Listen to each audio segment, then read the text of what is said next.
So, welcome everyone, wherever you're visiting us from. I know that you probably it's the morning for you, afternoon or evening. So, I appreciate you taking the time to join Jimmy and Abby today. As a reminder, this is the Top Coordination Show, episode 17th. This is a show created by community members for community members to learn about our community, which is formed by staff, members, customers. We're bringing people here to learn about their journeys, about the careers, and probably grasp their experience and use some of those as in our journeys and in what we want to build as a career here in Topcoder. Me, I am Luis. I'm known as Maestro in the community, and today I'm your moderator. But we have our star today. If you read the last newsletter, I hope you did. You probably read about this young gentleman here who was the shining star in the newsletter for some pretty amazing things that he's doing for the community. He's Abbey. He's known as Code Abbey in the as his handle in Topcoder.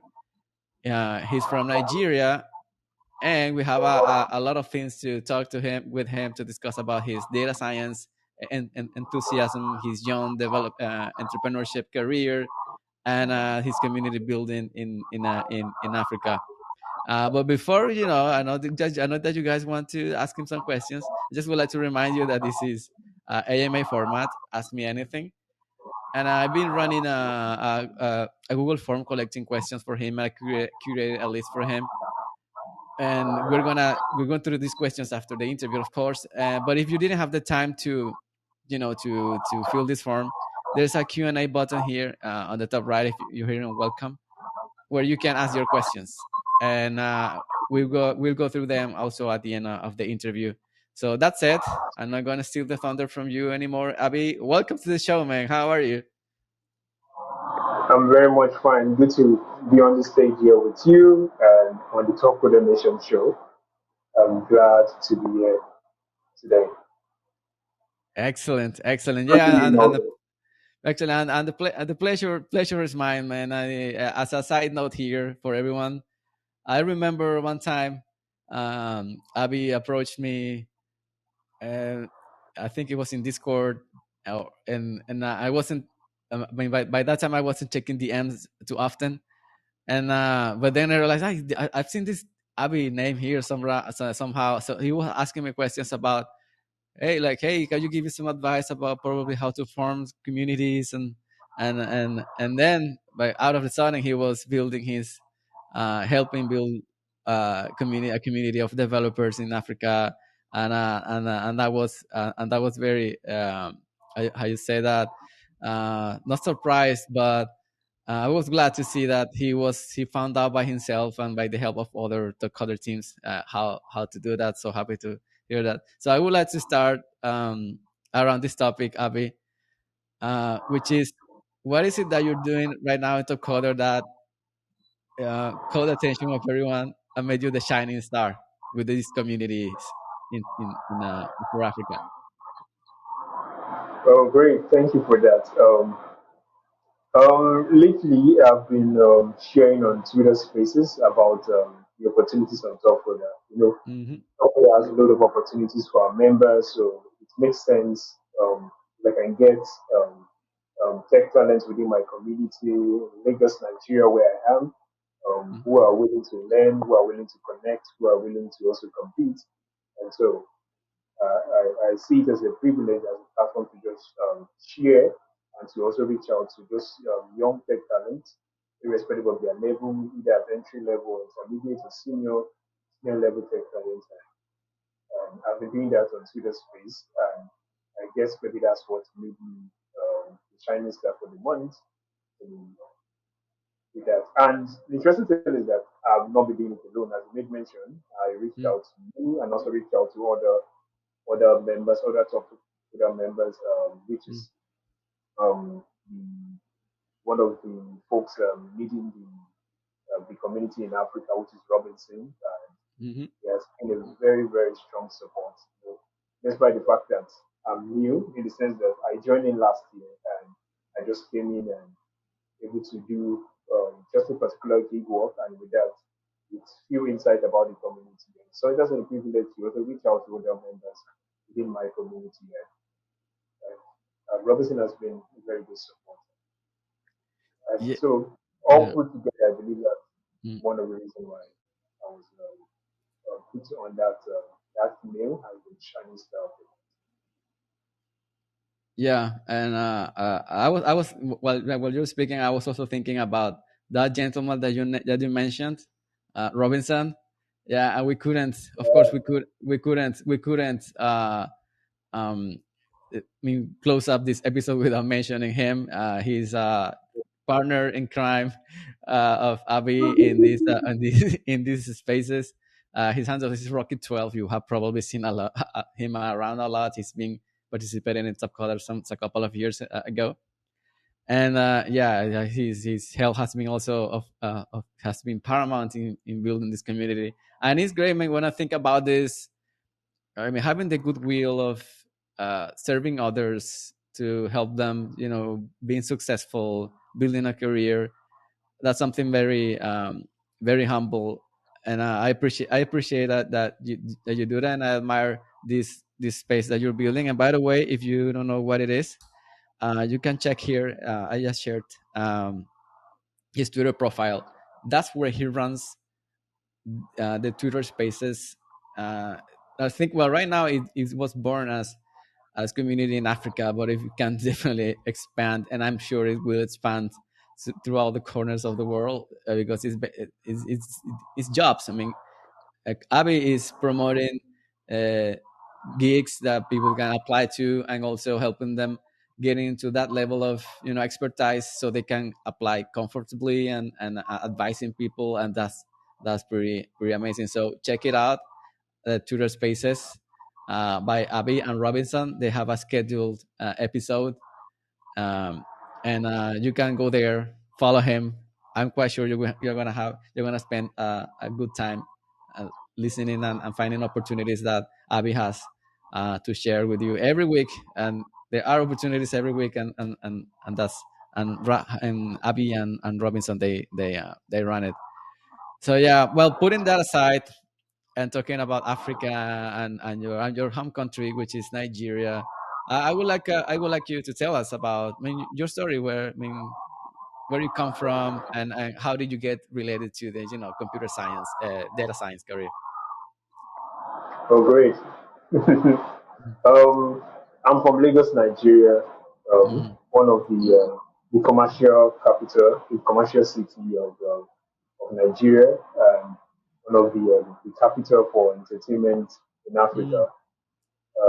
In Lagos is the kind of place where you find when you're looking for energy, looking for grit, looking for tech talents that are ready to do a lot of stuff, so you find a lot in Lagos.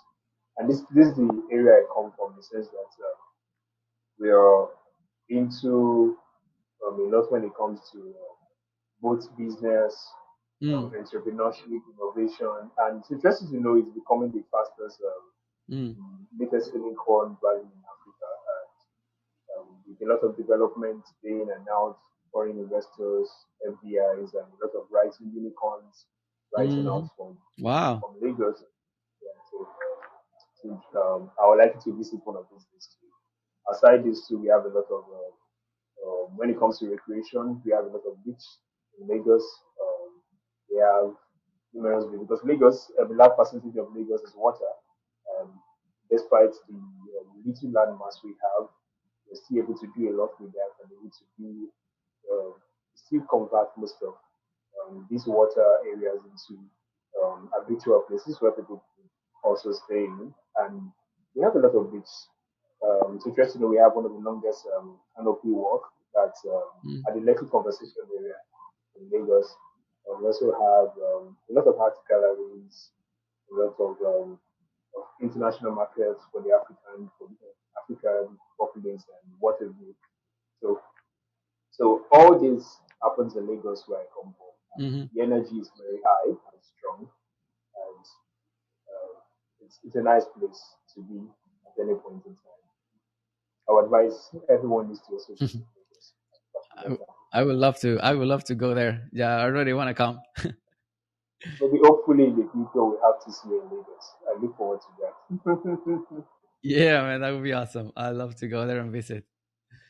Yeah, and now that you're mentioning this, I mean, to be honest, here in my world of ignorance, I wasn't aware of this growth of technology and software as you're mentioning it in Lagos. I mean, it sounds amazing. And I guess yes, I guess that it paved the way for you getting interested into computer science, and of course, and I understand that you are involved, or you have been involved with technology since early age, since you was kind of a teenager, co-founding uh, enterprises, mostly related to the product shipping and delivery industry. I mean, I was start to see that, to learn about it. I mean, for a young age, being involved in these enterprises is kind of amazing. You have a lot of, when we can tell that you have experience in this area. And can you tell me here? I mean, something that probably you learned through participating and co-founding um, these enterprises. I mean, what has this taught you, in your opinion? Yeah, one thing I learned while co-founding a dropshipping company, Hmm. mostly about um, um, last mile delivery, putting, coming up with innovative ideas, and putting it to light in terms of last mile delivery, which can be used Mm, by various e-commerce platforms and what have you. One thing I've learned is how to convert your ideas into mhm, reality. That's a major mm, thing I could take away from that. In terms of it increased my problem solving ability, that mm, I can put in a lot of effort with the collaboration of other talents in mhm, bringing those ideas into reality. Still working in line with the policies of government and all that within the environment and within the community, mm, still achieving the intended goal and aim. So that's one thing I could take from that. And the ability to innovate, because you could see a problem and you could just brainstorm around it with a group of people and come up with something very nice which you never thought of would have been the way out. So that ability to innovate, to brainstorm, to collaborate is one thing I picked from that. Yeah. yeah, yeah, that's amazing. That's amazing when, yeah, when you're co-founding endeavors like these since a young age. I guess that you learned uh, that anything is possible. I mean, anything you want to make, and you just find a way to make it happen. And that is a, I don't know, I'm not sure. I'm not sure if we should call it a skill, but if we call it a skill, that's something that has to be nurtured and practiced, and it's very helpful along the way. I mean, help It could be you. it could be a skill because it can be learned and it can be Mhm, improved on. So mhm. it could be a skill. Yeah, yeah, yeah, definitely, definitely. And yeah, I'm very interested to know. I mean, trying to learn about your career, your the environment that you are surrounded with, technology startups. You're young. You mean in starting companies at a young age, and now I mean, this what leads me now is to the crossover with Topcoder. How does Topcoder come to your life, and how is it that you find about it, and what is it what you decide to do when you find about Topcoder? Can you tell us about that process? Okay, great. Interestingly, when I started out as a designer, A doing some designer, stuff really? with Adobe Oh, well. Illustrator. Mm, I did that for fun right from when I was in secondary school at my early age. Do some stuff, just draw some stuff with Adobe Illustrator. mm. Then use CorelDRAW, use Scratch, and just a few design stuff. Just draw some Oh, things, and interesting. I didn't really put in a lot of energy into it. I just do it as free will. Once I'm free, just get on my system, get on my laptop, just do some scratch, draw some, imitate some designs or some logos or stuff like that with Adobe Illustrator. So I started out with that. Then I move on to university, so it's Mm, college. So here we call it university. And it's interesting to know in the university, so how it works here is that you put in for a particular course, then the school administration then due to their own framework or whatever, you could decide if you're going to go to that department or they put you somewhere Okay. else if that has less numbers of application. And Yeah. unfortunately for me, I was put in the Department of History and Diplomatic Studies. It's interesting to know that. I read History and Diplomatic Studies in school for 4 years. Then I did that. But aside that, I never feel that passion for technology. Um, Mm. I was learning stuff, learning programming, doing a lot of stuff, still designing and still learning everything around this. But I didn't put a hand on maybe it's either data science or it's either maybe AI or it's Mm. either web development or what have you. So after my undergraduate, there's this program we do in the country Nigeria, which is a 1 year compulsory program, which you are more or less like an internship program, which you are assigned to a Mhm. particular firm or institution to work only yearly for free because you're working for the government. It's going to be for a Mm. whole year. It's compulsory. It's part of your. If you study in Nigeria or you're Nigerian, you need to do that. Even though you study outside, you still need to do that before you could go into the labor force to work.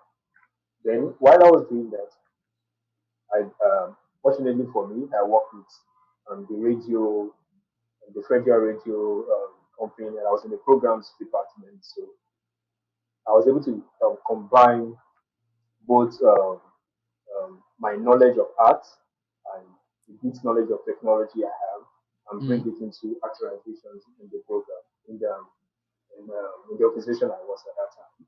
So then after the end of that, so I got a job with Heineken. Heineken in Nigeria is Nigerian beer. So they have a firm in Nigeria called Nigerian beer.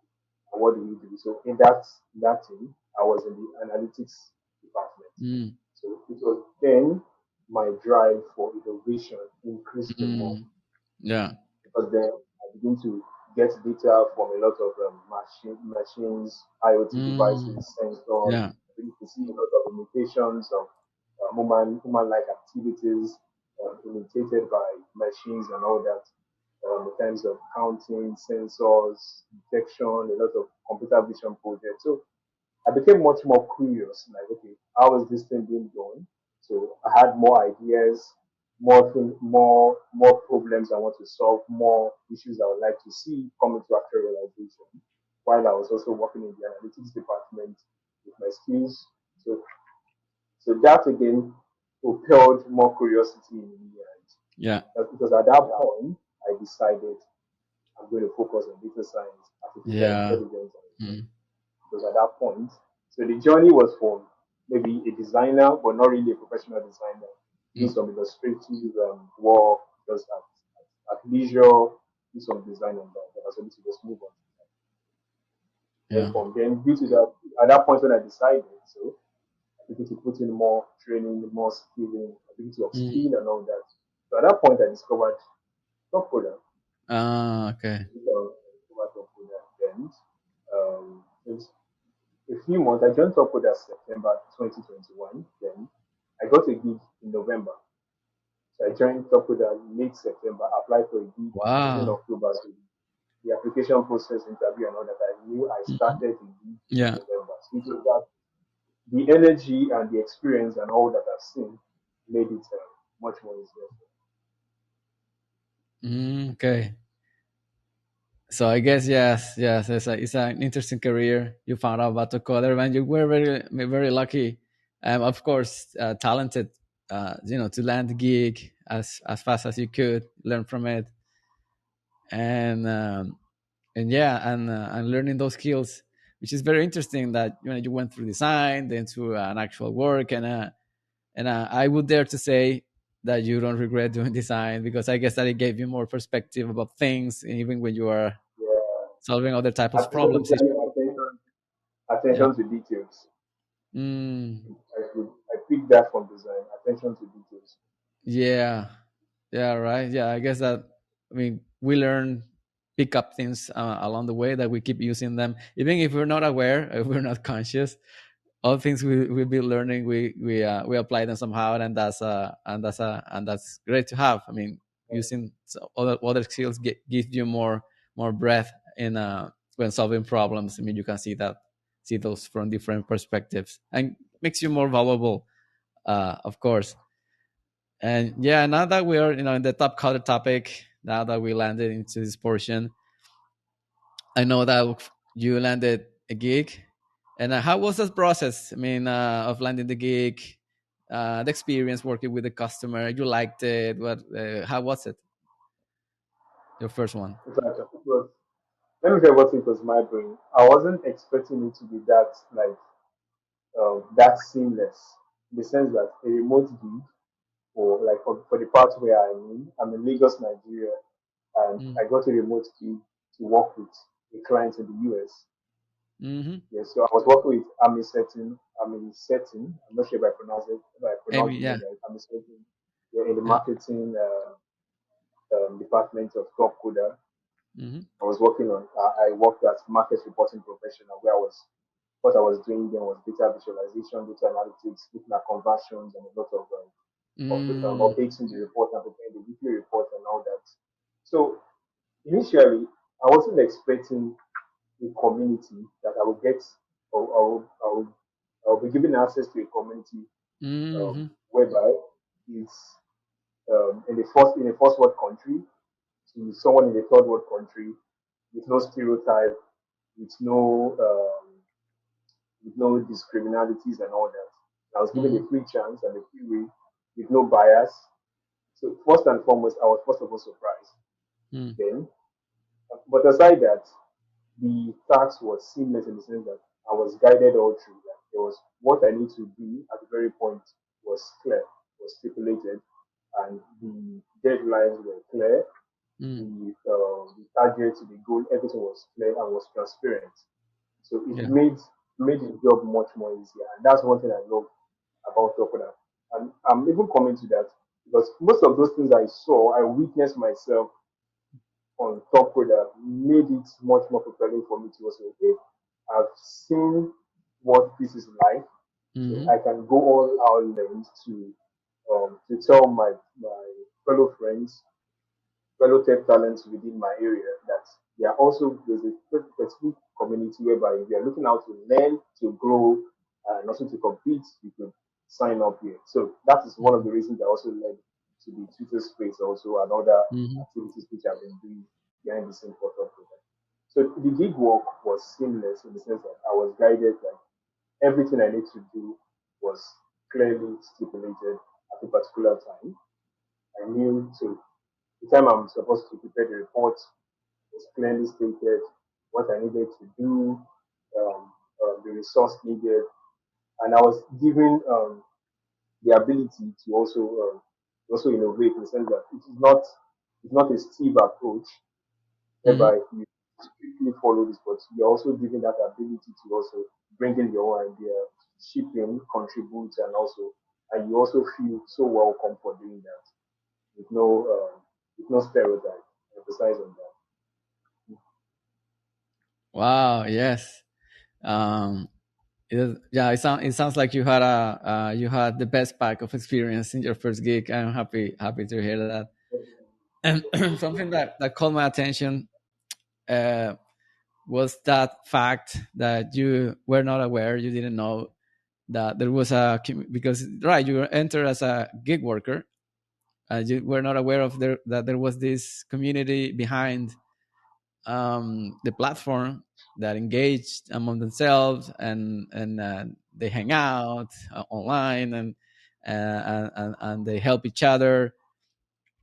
And yeah, I am curious to know what was your impression when you and how do you started to interact with the community in specific, and what was your impression about the community in Topcoder?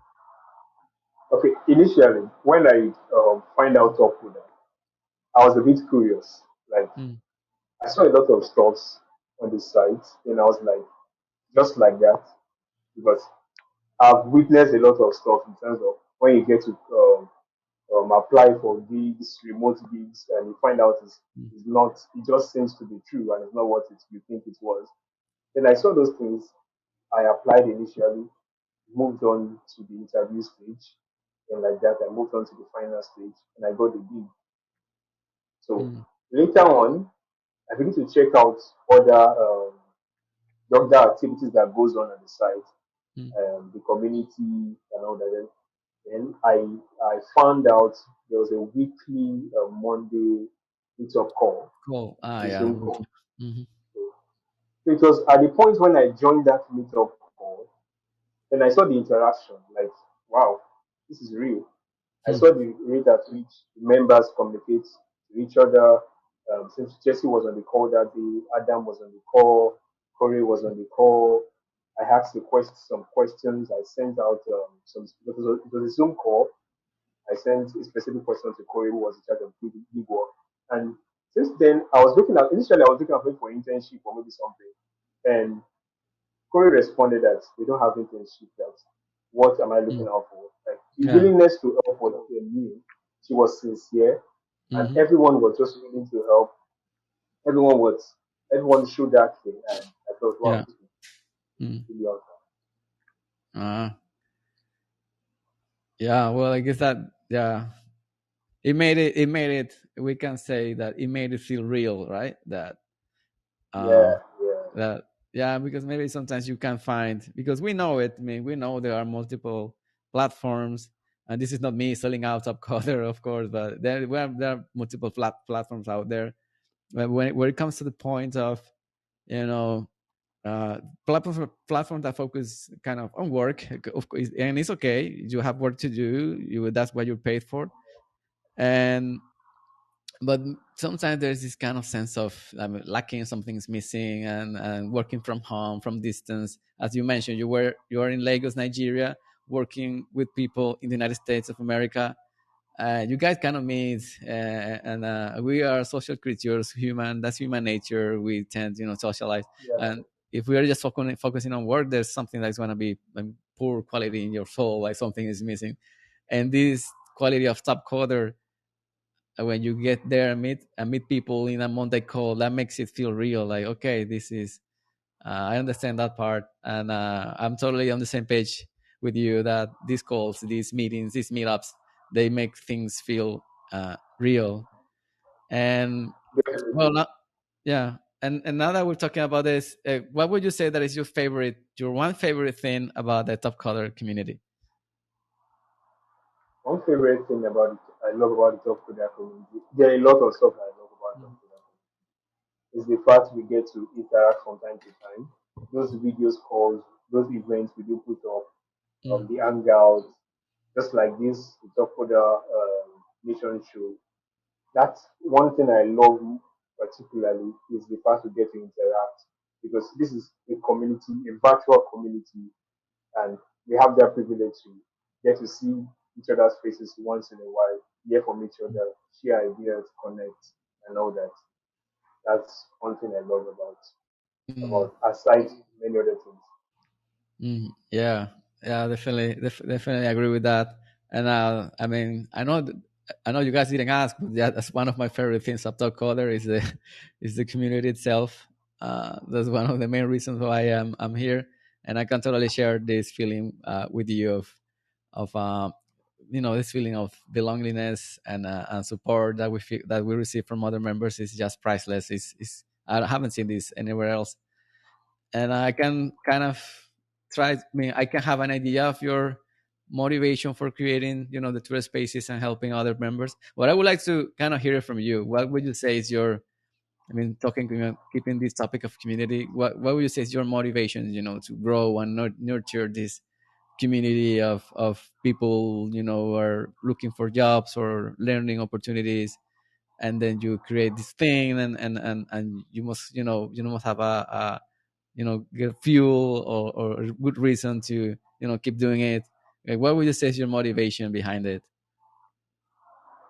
Right. One of my major motivation in the sense that um, the community where I am, we have numerous tech talents. Mm-hmm. I mean, tech talent, that guys that are skills with and very apt with various technologies, Mm. and the eagerness to find a community where they could be part of in terms of contributing, in Mm-hmm. terms of maybe competing, or where they could also ship some products Mm. with their skills. So, and at times, I maybe I'm also part of some other communities, some other tech, like in Lagos, Mm. Nigeria, we have a lot of tech hubs, tech communities, data science Yeah. generally, whereby we get to meet, we talk about issues, maybe online, we have various chat tools. So seeing those frustrations, those complaints, trying to Mm. work on something, you can't easily find it, or due to some stereotype issues, due to some maybe we don't get the opportunity to be part of a particular team because you are not in a particular location, you're not from a particular region. Yeah. And I've experienced Topcoder, and I saw the opportunity Mm. to share this with these guys. Mm. The sincerity says that these guys, like Topcoder, are community of it's a community of people that are willing to help. So the term community strong is not just a cliche in Topcoder. It's really what Topcoder is really about. Everyone is ready and looking out for each other, from Topcoder staffs to members. Like if you put in an issue on the Discord channel today, before maybe a staff is handling something that you see a member will respond to Mm. it, and just ensuring that you are fine and you're able to just deal with that problem that you have at time. And I saw that and I said, okay, let me push this out to my other colleagues Mm. in this where I am and also help them out to do that. I'm most especially in Africa also. And the willingness, we have a lot of young talent, a lot of young tech talent um, in Africa right now. Mm. And they are willing with a lot of energy to contribute to be part of Mm. problem solving. So that opportunity is there, and I realized Tokoda has that. So let me bridge the gap, bring it together, bring Mm. it to them. And one issue we have is that most people have trust issues in the sense that Mm. there's this popular adage that says a bad movie that doesn't get a PR will be much more popular, and it will be much more popular than a Yeah. good movie Mm. that was that had a lot of PR. Yeah. Because the fact that people really believe the experience you share than what they just see around or maybe on just social media. They will first of all relate with that experience, your personal experience with that brand before they hear from the brand itself. So I've experienced it and okay, I get to share with my friends. They also come over. And it's interesting to know I have quite Mm. few friends that have signed up from this community. Yeah. I've participated in challenge and I've won either second place, third place. Someone Mm. even chatted me yesterday. He got second place. Somebody like I keep Wow. getting those and joy and excitement. Yeah. Even Yeah. the excitement they feel, okay, yes, I could do this, I could contribute to this, I could apply my knowledge. So I'm not just learning and playing, I could apply my knowledge to real problem business, to real business cases, and also be part of it Mm. and also be part of the problem solving. So that's one of the reasons why I keep Mm. sharing this Yeah. with the applicant. I understand. And what you were saying, that I was just thinking about um, something I watched recently. I like football. My favorite team is Real Madrid, and they have a player there who is retiring, and he just had his last match with the team, and they won a very important cup. And he was saying that, I mean, he has played. I mean, this was his last season, and he wasn't playing that often, and he didn't play the finals. And all the finals he had played before because he was younger. This is transition age. And he was saying that during this last match, he felt even more important than those matches where he didn't play, which is kind of what you're saying. Like, it could be you competing, it could be you, earning money and this, but you feel satisfaction of seeing other people grow and thrive. And this is what this exact same thing that he was saying, that he didn't play, but he felt more important winning this cup than ever before because he just had the chance to coach other players before they going out to the pitch and play football, and talking to them and guiding them so they didn't feel nervous. And I was it's something admirable, to develop this um, feeling of contribution, just contribute and be part of something. And I respect that. I have to say it. I admire it. And yeah, I think, okay, my dear friend, I think it's time to go through the questions All right. that we collected through the Google Forms. And just as a reminder, I'm going to ask him questions from a Google form that I ran throughout the week. But if you didn't have the chance to ask him any questions, there's a Q&A button here. You can click on it. You can type your questions. I'll go through them. So our first questions comes from someone called Jacqueline Alien, and it is: how do you land a legit tech internship opportunity as a learner? Oh, that's a good one. I'm imagining that you're just starting. Yeah. Okay, great. So as a running a tech internship might be a bit it depends on your location anyway. Now since COVID-19, there've been a lot of remote offers, remote internship programs. So I would advise anyone looking out for a tech internship program is that first of all, know the exact specialization, what you want to specialize in. Prepare Mm, your CV, that's basic, prepare your CV. And thirdly, search. So there are quite a few on so many platforms. So you need to do this, you need to search out. If you're looking for um, a physical or not a virtual person, you need to walk out to maybe you look out for those guys that are in those friends, and ask them to recommend you. But aside looking for a tech internship, what I advise most of my friends once they're in search of tech internship and they don't get, instead of staying in the bubble of I'm looking for a tech internship, looking for a tech internship, mm, I advise most of them to participate in challenge on Topcoder in the sense that once you participate in those challenge, now the essence of those internship is aside maybe you're trying to build your social skills and all that, you're also trying to put life to your technical skills. mm, Now, when we say we are looking for experience in most cases, it doesn't have to be an employee experience. mm-hmm.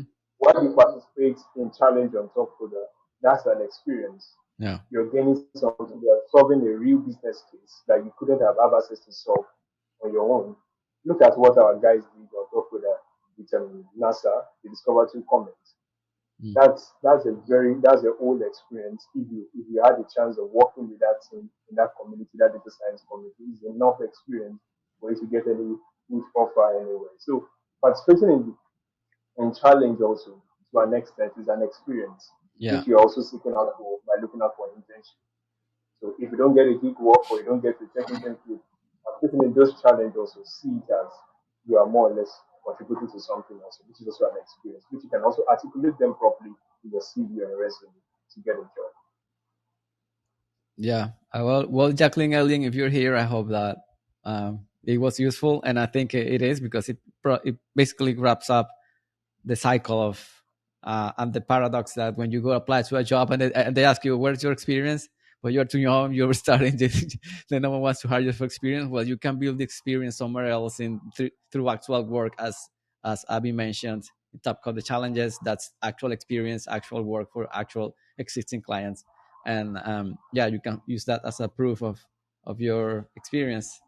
And yes, of course, and those extra um, and important steps as preparing your CV and getting ready for interviews. That's also part of it. I hope that was helpful. Thank you. Let's go to the second question, my dear friend, and it is this was anonymous, and it is how do you manage your daily time while working remotely? Definitely. Let me say it's is one of um, technical part in the sense that Uh, it's not about planning. Like have a priority list.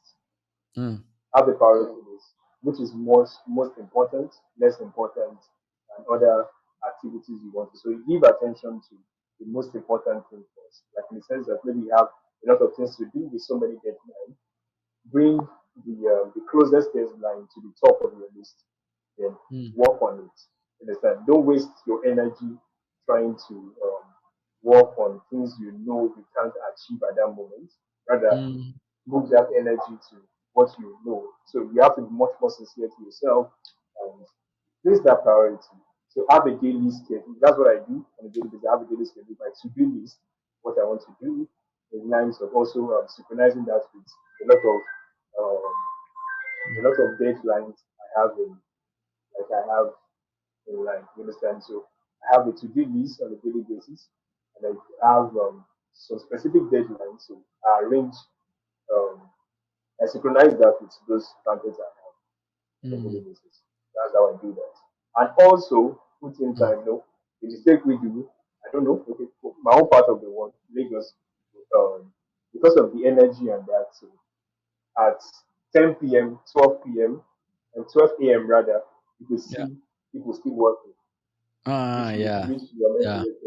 So in all you That's do, create time to rest. So I mm, synchronize all these things in my day to day mm, and putting all that, putting all yeah. that. Yeah, so that's how I manage my daily time. Working. Yeah, that sounds pretty smart, and reminds me of an advice that someone gave me one time. She talked about energy management, and it's pretty much on the same page with you. And just to add a little bit of spice to this, the extra work when you're supposed to be resting, and but you still have your laptop on, and it can be challenging. I mean, with this remote work culture we have right now, it's normal to have people working desynchronized somehow. Let's say someone in India with someone in San Francisco, and sometimes it's hard to to match or synchronize. Sometimes when they can both be at the same time, same moment to just have a chat or something, and that's something that you also must keep in mind when you're managing your time and somehow dealing mitigating these portions, because it may be that sometimes you have to talk to someone but it's going to be your midnight or something, and or you have to perform some work and early in the morning than usual, and yeah, you have to just organize your things as Abby suggested. And we have the third question. It is, what is the most difficult thing about landing jobs at Topcoder?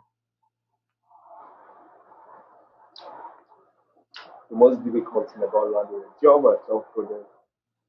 Mm, Um, Landing a job will be much more technical. That's you mean is it landing a job or a gig work? I will take that as gig work mm, because gig works are specific. There's a required skill needed, and there's some things you need to meet. And from time to time, we've had Corey made mention that's the head of gig work team. She has made mention of you participating in challenge. So there are some major roles that requires you participating in those top product challenge. So it gives a mm, sense of your ability. It gives them a sense of okay, you've done this, you've been here, you've done that. So you've done a challenge in data science. So we believe okay, you could also do something in this line. So what I advise if you've been applying for gigs and you've not been getting, maybe do more challenge. You understand? Do more challenge. Look into your CV. mm, And I also make it clear, and I make this clear on every Twitter space that once you don't state a skill in your CV, the person reviewing your CV, like the person meant to pass your qualification to the next stage to get a gig, we assume you can't do it. You understand? We assume you don't have that skill. mm, So you have to state it there. Nobody knows you until you're able to explain yourself on that paper. That's your first contact before they get to interview you or to give you that offer to do a particular task or give. Understand? So that part, make sure you sell yourself well on the CV. mm, When I mean sell yourself well, like explain your capabilities in line with that role. Check out for the required skills for that role. State a particular time you've done one or two things with that skill on that role. So even though you're a new member, you're listening to mm, this, and if not, you're just starting out, and you saw a particular skill you're good at. You've done something somewhere before with that skill. So sell yourself on that CV. State it on that CV. The particular time you use that particular track or that particular framework and what you did with it, how you able to the problem you solve and the result. State it on that CV. And I can assure you a positive remark from the big work team.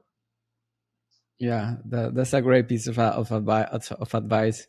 So we could say that it's not just that it's difficult. It's just that you have to put work depending on your situation. If you're new or if you're experienced, it changes depending on the situation. That's a great one. And we have three more questions, my dear friend Abbey, from the audience live here. Two from Nikolai and one from Emmanuel Tadiz. I don't know how to please excuse me if I mispronounce your names. um, so from Nikolai, we have the first one here. He says, have you mentored new Topcoder members? If yes, what was the outcome for them and for you? Okay. Yes, I've mentored a few, like with the Twitter Space platform. I'm privileged to meet with young tech talent. When I mean young tech talent, with the entry levels, Mm, and most of them are curious. yeah. So I guide them like most of every day. Every day, from time to time, I check my DMs because I use Twitter mostly. So I get questions from anybody, maybe trying to apply for gigs, trying to sign up, payment issues. So what I do mostly is that I answer to the best of my knowledge. Mm, Where I need to relate to top coder staff, I do that. Where I need to pass on the feedback, I do that. Where I need to refer them to who to contact to, I do that. So I yeah. provide as much more information as possible. Um, understand? So what I do is that, so I give that, you know, the fact that they get to interact with me. So I also give that privilege. Most people get to ask questions. How did they apply for gigs? And sometimes a few of them I do check up on them because of the numbers I can't check up on everybody due to other things like this. So I do check up on a few once in a while and ask, okay, were you able to apply? Hope no issues. Okay, then go on. There's other challenge. And some of them let me know their skills. Like some reach out to me, okay, I'm looking out for a data science challenge, looking out for Mm. an opportunity in data science. So what I do is that once I see any opportunity, I alert them. It's okay. There's a challenge of Yeah, data science. Go check it now. Go check it now. There's a yeah. gig. Go check it now. And with that, it becomes an habit with them too. So I move from the stage of being the one to alert them. Then I keep getting feedbacks from Mm, them now telling me, okay, they're trying to do this while applying for this on their own. So some of them I have to be patient with them, keep notifying them, while some just tell them at once and they just take it. So I do that also, but you know the numbers. I can't do mm. that with everybody. I try my best to provide the necessary information. Yeah. Yeah, that is amazing that you take the time and the effort to guide them through the process because we know that can be scary or you as you as yourself you have mentioned before that there is this lack of trust is this real and having someone as a guy, someone who had already landed a gig and who has experience, that helps tremendously. And even if let's say if even if they don't get the gig, they're learning experience and they can use it for applying into another one, and it's a nice cycle going on in there. Hope that helped, Nikolai. Let's go to your second question. Um, Nikolai asks, when starting, sorry, when starting a challenge, how do you overcome the anxiety that cannot get paid despite a quality deliverable? Okay, cannot get paid. I'll take that as maybe of not Yeah, winning the reward. yeah, So the logic behind you participating in challenge is number one, you're upskilling and you're contributing um, to problem solving. mm, So what I do is this: when I'm participating in any challenge, is that I see that as because most times those challenge also help me go further in researching. hmm, You understand? You know, those there are some certain checkpoints. Okay, I yeah, might think maybe I could do this, but when I see those things, like okay, I need to do more research. And while I'm doing that, I'm also upskilling. I'm also learning new things. So it's helping me learn by doing. I call those challenges learning by doing.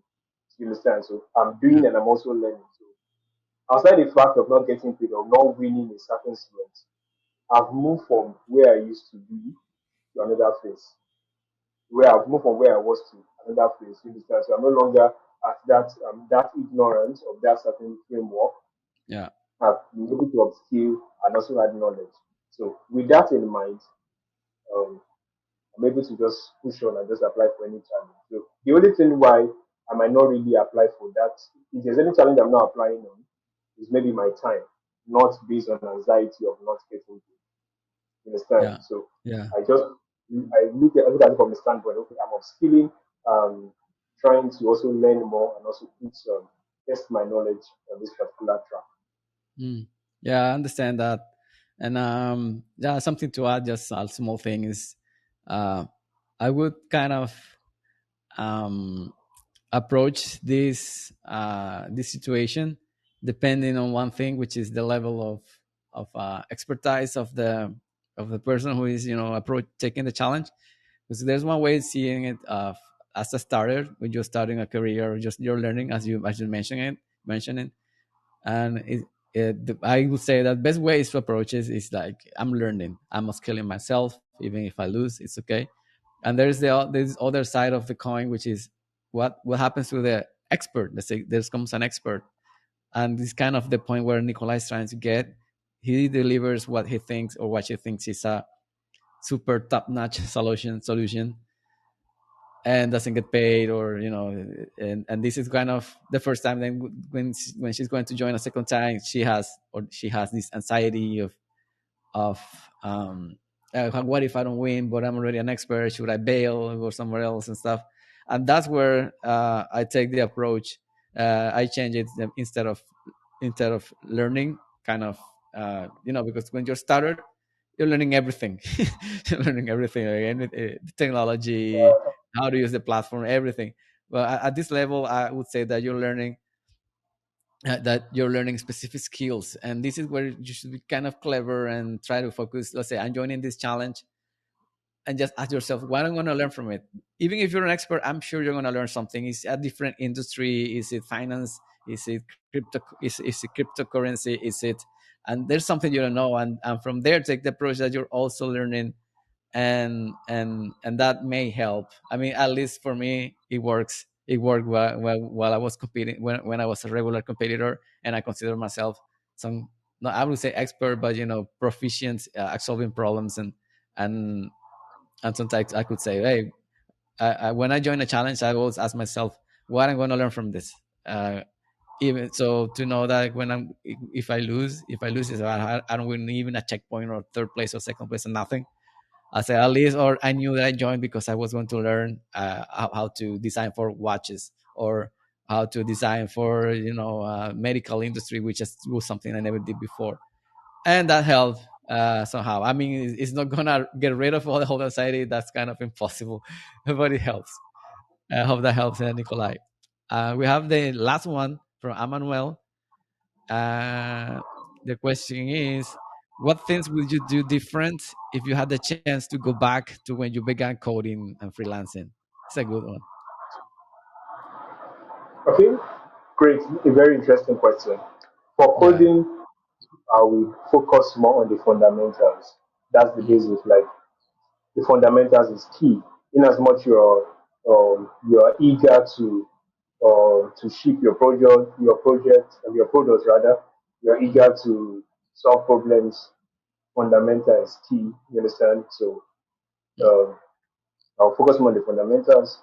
And for freelancing also, I wouldn't waste energy trying to get searching for communities which I know they are not mm, they are not real, and just focus more energy on the real ones, more or less like what Topcoder is about.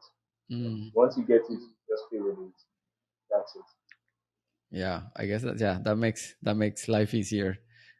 And yes, I agree with that, man. Well, I think we have reached the end of the questions from the audience. Thank you guys for asking those interesting questions. I love them all, and also to the people who took time to write the questions in the Google form. Unfortunately, we have to drop the curtains and say goodbye, and let this young gentleman keep his day there in Lagos. As for me, I appreciate everyone taking the time to join us. This has been lovely. I appreciate Abby, also you, for taking the time to share your experience with us, which was very enriching. I'm gonna write very good notes about it because I learned a few things with you today. And if there's anything you want to say before we turn the lights off, the stage is all yours, man. Oh, thank you all for, especially thank you for this invite and the privilege of also sharing my experience. What I would just say is that let's just keep reaching out to as many persons within Mm. the tech space that we know need this opportunity, which we are aware of. You might think everybody knows, but it will shock you that this is just someone's answer. Someone has been curious for a while and just need this exact platform. So, in as much the little we can do is just share on our social media, or share with your loved ones, your friend, or community, your school, Mhm. schoolmate, or whatever.